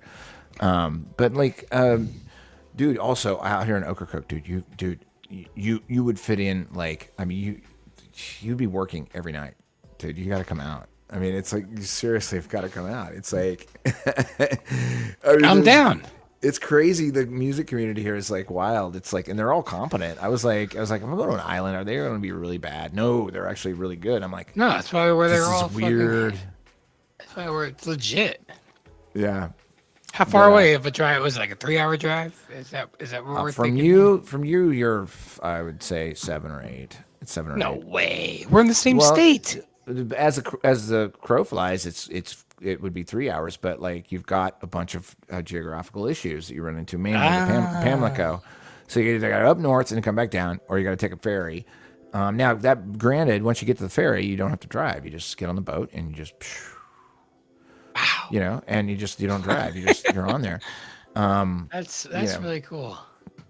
Yeah, and it's nice to like actually finally get some time to free up what we didn't have the time for in New York, which was like also talking about these topics, but also, you know, letting music kind of swim back into my life. I love it, man. I love the background. I love everything. It's weird how everything kind of works out. You know, you did good. Yeah. I tend to stick to that. It does. I'm always careful, you know, but I'm always like, you know, it wasn't what we expected, but it ended up a little bit better than we expected. And so like, I'm like, oh, this is cool. You know, basically sitting here with the same, you know, studio rig that I had in New York City, so I can do the same things that I was doing before, record, you know, play shows and do that sort of thing. But like, you know, not have to be, you know, running down the road looking for a Starbucks to do a stream somewhere in the Midwest. You know, that's what happened over the summer. And yeah, it was a wild ride, man. I mean, I can't. I at some point in time we'll actually tell the whole story and what all happened, because there's too much to tell on like a stream. But it's like, you know, like being in a place that's a little bit slower, moves at a pace enough that you actually, the brain, you're used to acting at a very high rate of speed. Especially you. I'm sure like Brooklyn's like a whole nother level. Yeah, compared to what I'm used to. Yeah, I mean, I still wake up in the morning. I'm like, where am I supposed to be? I'm supposed to do something. Right. And I'm looking around for stuff to do, and it's like, no, that's not how it works down here. And I appreciate that happened to me. I appreciate that I went through sort of that, you know, what that was. But at the same time, it's, you know, it's super cool. And the climate, I mean, God, the climate's just out of control. Good. I mean, other than hurricanes. Right. Well, hey, man, cheers. I'm really stoked for you guys. Mm-hmm. Yeah. Cheers to you, man. Yeah. And, I wanted to. There's something else I wanted to show you. Oh yeah, this is something else I wanted to show you. This is something that the Sarge put up, which was also something that's kind of powerful, but like that I think you kind of apply yourself to, which is like art as a weapon, but not like it's a bad weapon. Like it's just art is to put something across the board. Have you seen this? It's called "Blinded by the Ball."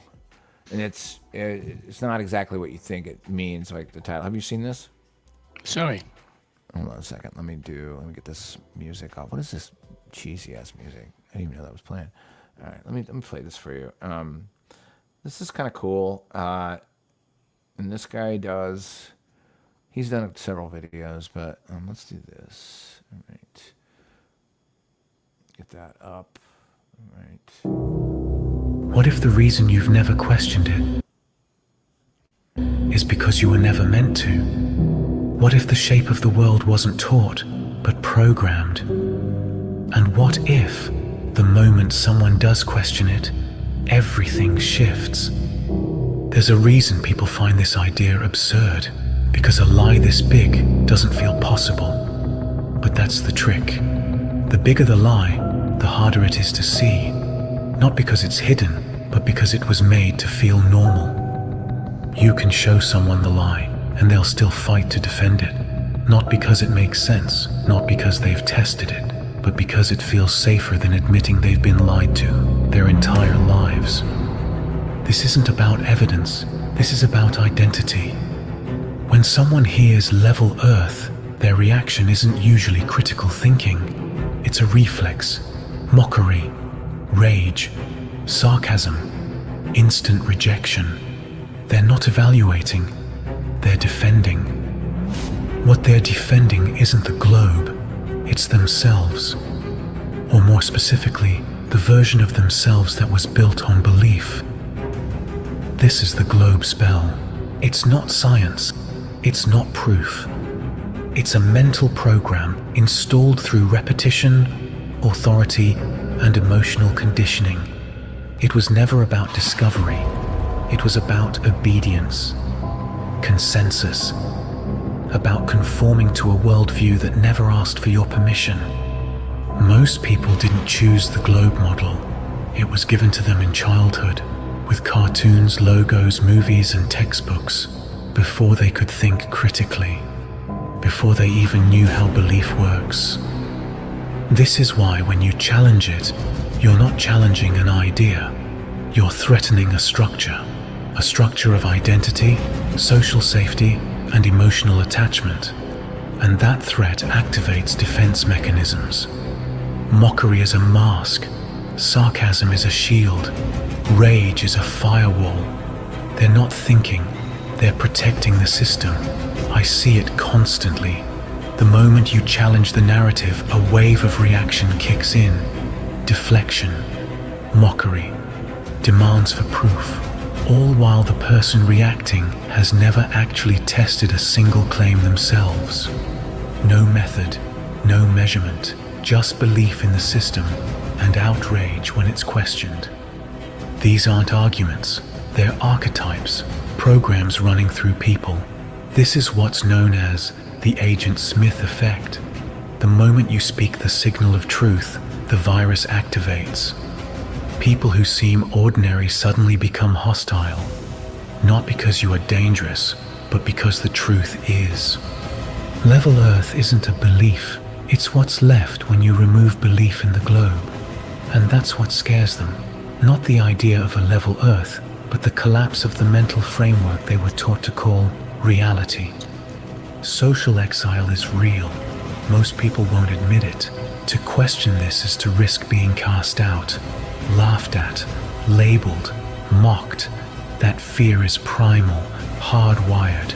So they defend, not because they've verified the globe, but because they're scared of being alone in the question. You don't have to believe anything. You just have to look. Look at the behavior. Look at the psychological resistance. Look at the rage that truth inspires. That's not the response of confidence. That's the reaction of someone under a spell. Real truth doesn't fear questioning. Real science doesn't punish doubt, but belief systems do.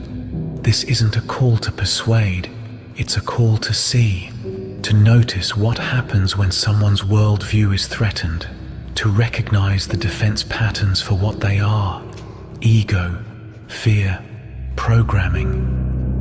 And if you're watching this and you've felt that resistance in yourself, good. That means the signal got in. We're not here to convert anyone. We're here to clear the static. This is not persuasion. It's pattern recognition. Thanks for listening. This is Christian at Neo-Human Eve. Peace. So he does another bit. He does a bit also on, I thought that was the one, but he does another bit on art as a weapon, which essentially was like what you and I know as well. I mean, Alex Michael does it pretty much on the nose. Hold on a second here. There we are. You know, but like when you sing songs and you kind of infer certain ideas within it to hope that other people actually hear that. Alex Michael just says it, which is like, you know, I really like that he does that. You know, but in the poetic sense of doing that, you hope that you leave some sense of somebody's journey to meet that note that you're saying within, say, a song or a movie or something, and asking them to meet you in the middle so that they've gained some of the fruit of their knowledge moving forward in that, as opposed to just telling them, and that's no knock on Alex Michael, because Alex Michael fucking woke me up, by just saying it, but like this guy, it's Neo Human Eve. I believe he does another bit on art as a weapon, which is like, I think it's a really good conversation with you, because like, you write songs, and sometimes your songs are just about like whatever, and then sometimes you might have a deeper meaning in it. And like, I don't know, do you have like a deep song that's like, that you meant something deeper in it that you've never told me about? Sure. You want to play it? You want to play a song? Yeah, I'd love for you to play a song, dude. I mean, like, this is like the Reckoner reawakening. So like whatever.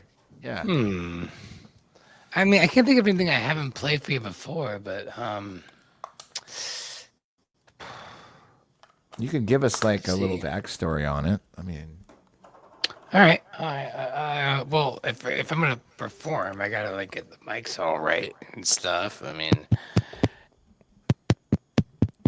that seems to be working. That one's working. Okay. Well, sure. I gotta say, can I just say something about that last video? I don't want to say I don't like it. I like it. I like everything about it. It resonates with me. My problem is I don't like videos that have this really good, intense soundtrack in the back that sounds like I'm watching a Requiem for a Dream movie, where it's like, bump, bump, bump, bump, bump, bump, bump, bump, bump, all that really intense music that like really like evokes a lot of emotion and kind of. They're going for the dark ride. That dark side of it. It's just like, I don't like when conspiracy videos like use that shit, like, because it's like they're using it and like then I get like. I catch myself getting captivated by, like, oh yeah, they are fucking lying to me, and then I hear, yeah. And I'm like, and then I just get, I'm like, yeah, it's the crazy. Oh yeah, oh yeah, and everybody's fucking believing this shit. And I'm like, and I'm like, I'm not saying it's wrong, but like, I don't like that hypnotic shit anymore. I don't think it's cool. What you would say then in that situation is like the people that like produce those videos or whatever, they're like going for maximum impact, right? Yes. They're trying to get you hypnotically like into the story.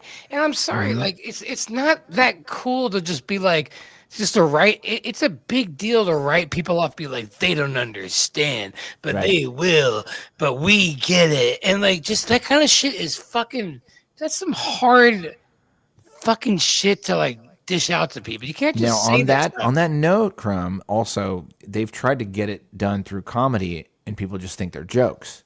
So you have 100%. This over here in comedy. They're trying. They're telling you the truth, but it's like they don't get the joke. They don't get that it's truth. Then they do it in an intense format, which is like, well, maybe they'll get it this way. So like, what is the real way to do it?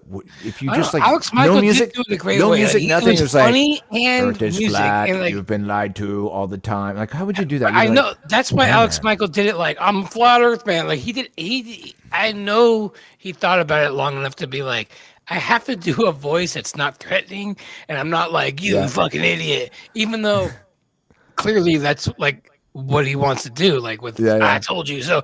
And I completely agree. I'm like right there with him. Yeah. But he was smart enough in the beginning to like have a very, like non-threatening home flat Earth man. And it was genius. Like, because you can't like get mad. And he knew that he knew that it would get, that's the only way to do it. And so, because like, okay, maybe as you like, maybe now as like time goes on, we can allow this kind of music in the background, like the earth is flat. Don't you fucking realize it? I mean, like that's great. That's great. Like, but how many more of these videos do we got to see? Like, I'd rather watch a video where it's like, seriously, guys, the earth is flat. This sucks. Can we like talk about this collectively and be like, this is a big deal? Not just be like, how do you not fucking see it? You fucking idiot. La la la la la. And a lot of this fucking a lot of this content is doing that, making people hypnotically like entranced in like, yeah, okay, I'm not gonna say it's not real, but like people are like, I know how to wake people up. I can fucking be evil and fucking turn a trance on them, and they can and use like dark shit, and it works just like movies do. You know what I mean? Like you've seen movies where like the music is like, oh man, whatever music's going on, I'm into whatever this is. Right. It's just how it works. We're I There don't was know. a comedian. There was a comedian on late night. She was shorter. She had black hair. I can't remember what her name was. I'm sure you know who she was, but she held up 2 kittens, and the kittens were so cute. And she says 9/11 was an inside job. This was on a Oh yes, night that show. was But because the kittens were so cute, everyone was like, "Oh!" And like she said, that like Janine Garofalo. Janine Garofalo, yeah. And it was like there's some sort of surfing that wave. If you can present something, you want to get a point across or whatever, you got to make it cute. You got to make it funny, but not too funny because then people just think it's a joke. But it's like, and like she literally held up cute kittens, and everyone's like, "Oh!" And then nobody could say anything. That's deceiving, though. Like I just It is like, deceiving. It's like if we have how a the fuck message else like you- flat Earth, like the last thing you want to do is use any of these tricks, little tricksies, because that's what people are looking for, especially when they're like, I don't want to believe flat Earth. So as soon as you're like, well, watch this video, and it already has 5 Hollywood tricks trying to convince you, you're gonna like your average person's gonna be like, fuck this video. You're more likely to like buy it if you're just a normal video with no music going on and someone going, hey, here's a conversation, instead of like you're an idiot if you don't fucking see it. Like that's my biggest problem. That's kind of why I'm taking a step out, because I feel like we're kind of gotten addicted to shit like that. And I don't mean to knock on the video, because I do like it, but this is where I'm at, man. And I see Sufanelli's kind of giving me the props to kind of like, you know, like back up what I'm saying here. But I just feel like it's not helpful. It's more of like patting me on the back or patting us on the back. Yeah. I can't imagine anybody watching that video you just sent me and actually being like, well, maybe the earth is flat, because it sure made me feel like a dumbass is what it did. That was the whole thing I was bringing up earlier with Alan Watts. It's like if you suddenly assume a position of superiority, you've totally you've lost any them, sort of right? communication you were going to have with Yeah, anybody. you've lost them. Yeah, and that's not good. I don't want to do that as a human being. You know what I mean? Like I like flat Earth was supposed to be like, it was never supposed to be a place of superiority. It's supposed to be like, fuck, I found something. Do you want to know this? And that's it. Like same thing with COVID and all that shit. It was like, please, I think I learned something that would benefit you, and that's all I'm trying to do. The thing with the C word, was we were trying to prevent people from doing it. That's something bad to themselves, which I think that's the best we could do. Whatever. Hey, we did, and the best. It's the best we could do. You know, as far as did good though, man. That was fun. You know, Fiona Epsilon topic. It's like, well, here's it is. You can check it out. It is what we've measured, and if you want to tell us something different, great, whatever. I am just like you. I know how to talk about it now, and I can talk about it endlessly, or I could never talk about it again. And it's one of those things. I like the second option. I have the present. I have the present. Yes. You know, that's what we got. We got the present. You know, and it's like, let's see what we got going on moving forward here. And it's also like when you do kind of get your arms around it, like all the rest of that shit is just like it's just noise. It's like nah. Yeah, I know. I want everyone else to feel that good about it. You know, just feel good that you understand. It's like having a cheat code. It's like having a cheat code in the middle of your life. You're like, holy shit! Wow, this is fucking amazing. You know, you don't have to get all preachy about it. You don't have to get all. You know, I used to be that way on top of a mountain, like fucking check this shit out, man. How can you not see it? You know, now I'm like, you know. Right. Yeah. But it's because like the wheels have been in motion. It's not because like we've given up on it. It's that we can actually enjoy the fruits of our labor. I'm seeing literally like, you know, Candace Owens like talking like our fucking crazy asses did 8 years ago, like verbatim. And she's talking to 150,000 people a night. And she's literally saying words like Like, well, you know, the fucking FBI, it's all fucking staged, and it's all like, I'm like, oh my god, there's 150,000 people watching Candace Owens having these fucking realizations. Like, they're going through it. Like, we don't have to do it anymore. We don't. We could just relax, smoke a fatty, and fucking chill the fuck out on your island. You know what I'm saying? You're good. Fucking And we'll listen to some music. and speaking of smoking a fatty on an island, Yes. and I need a song to listen to while I do that. Yes, I want to go smoke one as well. So, No, I'm saying you need to play a song while I smoke one. oh, motherfucker! You gonna put me to work while you go smoke a fatty? All right, I'll do it. No, Okay. I was just gonna smoke a cigarette. Is what I was gonna smoke. Either But, way, yeah. either I way. mean, if you want to, if you don't feel like it's no big deal. It's Sure, just really good to talk to I'll you go again. grab a It's good to guitar. have. I just don't know, like, if the sound. has I always don't have been- a good sound. I don't have a good sound. How about this? How about this? How about this? How about this? I got something better for you. If you, yeah, What if I just put on this song? put on a song and take us out of here. Because I was gonna do a panel, but like I just don't think this panel's gonna happen tonight. I didn't really announce the show tonight, but I just wanted to get on. I'm just gonna make that full screen. Is it playing? Yeah. Let me see if I can get that to full screen. I don't even know. And I just miss it. Hold on. It's not. There's no volume with it, but you need to start it over again. Just Here we go. I said I've got There we no go. doubt. There we go. Tamale with Can you put it on repeat? chili, chili, chili, chili, chili on me. My hot tamale with chili on me. What am I gonna do for love?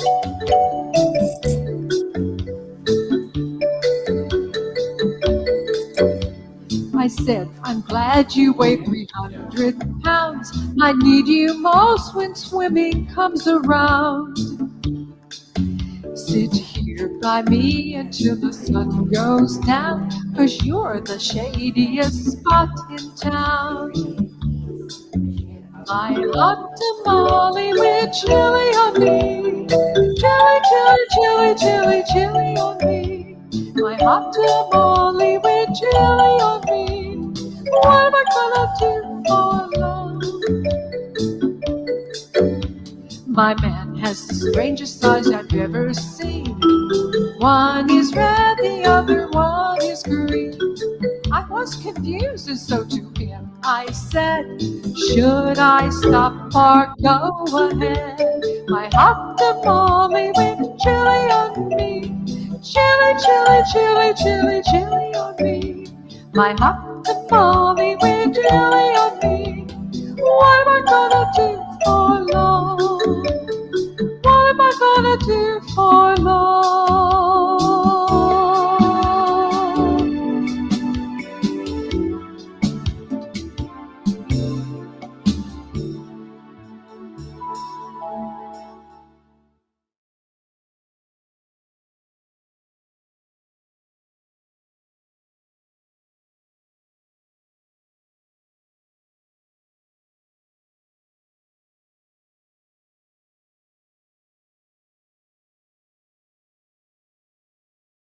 Fuck, I was muted. Yeah, rookie mistake.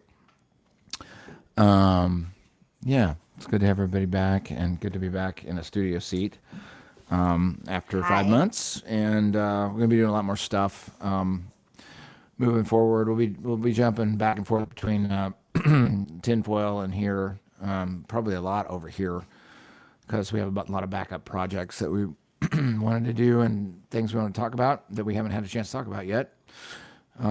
Just because we've been trying to survive, but now we've got. Wait, hold on. Okay. Thank you to everybody who helped us out along this journey, and I hope in the next coming weeks that we can actually address all of the wonderful little stories that nobody has heard. And Reckoner is alive. We are settling into this place, and I just want to say thanks to everybody who came out and hung out. There you go. Yeah. And thanks to Crumb. And Oh my gosh, thanks, Crumb. And can you please give Emily a cuddle for me? I think he's smoking a blunt. That's fine. He can smoke a blunt, but Emily is probably smoking the blunt with him. And I just want Emily to know that I am there with the blunt cuddle. Yeah. So yeah, we're gonna. I don't have a weekly schedule on this thing. I'm just kind of like just settling back into, what it is to have a studio again for the first time. I mean, we don't have a schedule. Like, Yeah. we moved from Brooklyn, New York, where we had a subway that like moved all the time. We now live in Ocracoke, North Carolina, where we have a ferry that connects us to the outside land. We are in the outer bands of America, literally on a sandbar in the middle of the ocean. So we may or may not be connected to the mainland, but I feel like that's fine. What she said. Thank you for coming in tonight, guys. We really appreciate it. Karam, I'll get you backstage. We'll be back probably, I don't know, when the time comes up and when the conversations come up that need to be talked about. Lots of music stuff. We're going to launch Live from the Treehouse here, which is going to be a YouTube stream for bands and music and that sort of thing. And lots of exciting things. And we'll still talk about the same kind of stuff that we do here. But it's, it's kind of one of those things where, we'll figure it out as we go along, but we're happy to be settled and we're happy to be that we have no idea what we're doing. I don't really know what I'm doing, but I'm trying my best. Love you guys.